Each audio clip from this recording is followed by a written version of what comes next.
Are you visiting Japan in this hot summer? Yeah, because we have just the right dessert to save you.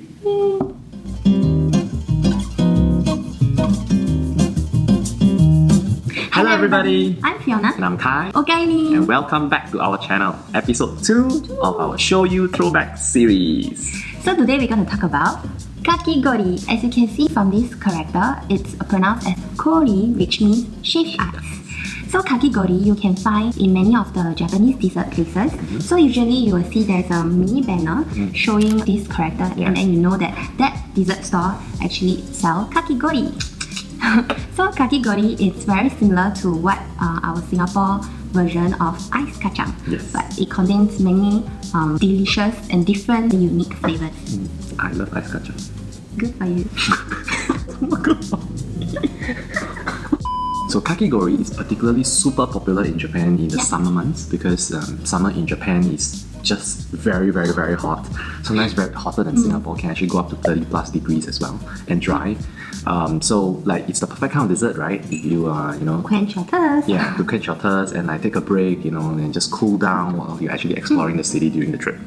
So last year in Tokyo, we went to many kakigori places and we found 3 of our favorite shops. We are very excited to share with you guys because they are not only insta-worthy, but they are super yummy. So let's get into it! Right now!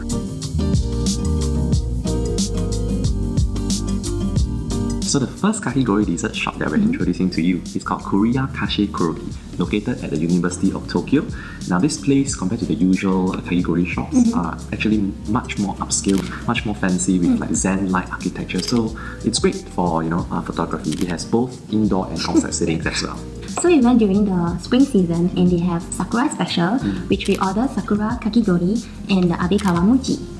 So for the Sakura kakigori, inside it's filled with matcha and red beans, and topped with a scoop of light cream and of course Sakura petals.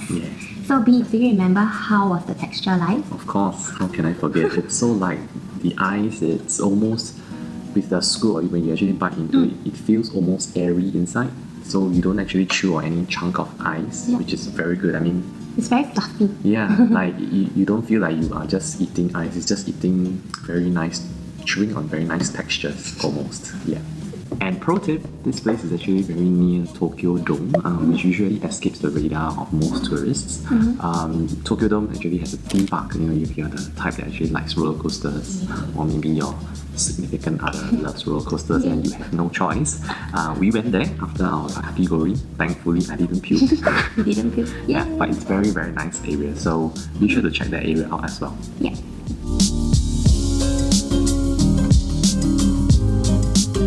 So the second place we're sharing with you is called Korea Peace. Korea Peace is located at our favorite neighborhood called Kichijoji. If you have watched our favorite Sakura Spots video, you'll find that Inokashira Park is in that neighborhood as well. So if you haven't watched it, please do. Yeah, but how we first found out about this kakigori place is that prior to our trip, we watched this show on Netflix. It's called Sweet Tooth Salaryman. This show features different kind of dessert places in Japan, and this particular one, Korea Peace, caught my eye instantly. We knew that we had to try it when we went to Kichijoji because the show exaggerated it so much, but it looked so delicious that we have to try. あなたのことを思うだけで私はどうにかなりそうだ So how it works is that there is a time slot sheet for reservation outside the Korea Peace shop, and you have to go there very early to secure a time slot that you want. As you know, it's featured in Netflix and it's very popular, and there are very limited seats as well. There, so you have to go really very early to secure a time slot. And we love Korea Peace so much that we had to go twice because of these different unique flavors. I remember the first time we went, it was during the Easter season. So I ordered the Easter special with pudding milk. And the second time was, it had dual flavors, part black sesame, pumpkin, and topped with caramel cream as well. So yummy! As for me, I ordered the strawberry white chocolate, and the second time it's also strawberry because it's in season and I love strawberries. So can you imagine I stole some from her as well? Don't need to imagine, he did. And the secret to delicious kakigori at Korea Peace is that you will not get frame freeze for eating too fast or too much at the same time. This is because what happens is that at Korea Peace, they would thaw the blocks of ice first before they actually shape them into bowls. So that's the secret. Also to the very fluffy texture, Yeah, very light, very light. one as well, that you just don't feel that you have too much of shaved ice. So for this category, we actually finished them. One each. And pro tip for Korea Peas is that you should totally keep up with their Twitter, which we're going to link it up, because they actually change their menu every 2 weeks. Every single time it's going to be very unique flavors, Yeah. so you shouldn't actually miss it out.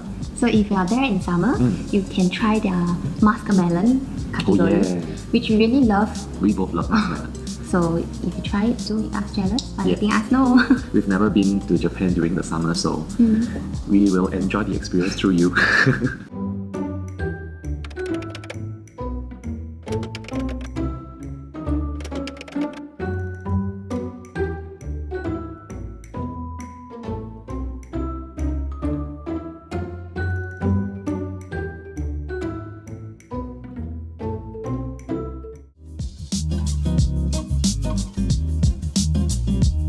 And the last but certainly not least location that we're going to introduce to you today is called Sebastian.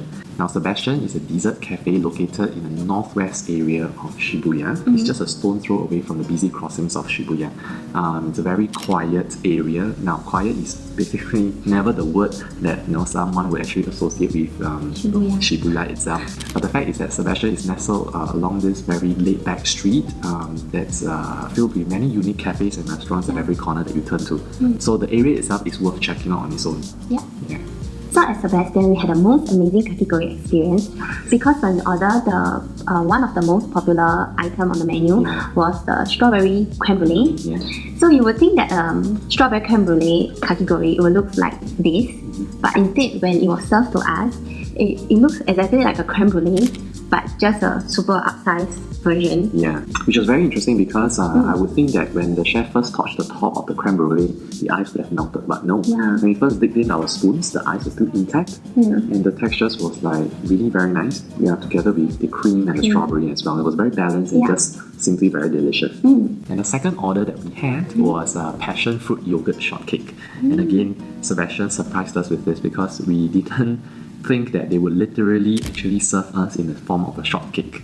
Yeah, if we didn't know that we ordered a kakigori, we would think that that is an actual cake. Yeah, So it's pretty interesting to see how the pastry chef frosts the ice. very cool. Because you always see people frost cakes, not Yeah. ice. Exactly, and personally, I never thought it was possible. I mean, I only eat cakes. I'm never a baker, so I never thought it was possible for a frosting to actually hold the ice together just like that.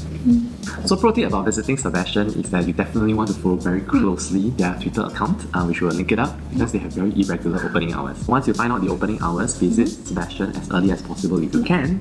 Walk in, approach the waitress, make a reservation, and then come back again at a designated time slot. Yeah. To avoid disappointment, we cannot emphasize enough for you to really check their Twitter account beforehand, just because of like how Sebastian actually works, and it's very popular, so you should definitely do that. Yeah.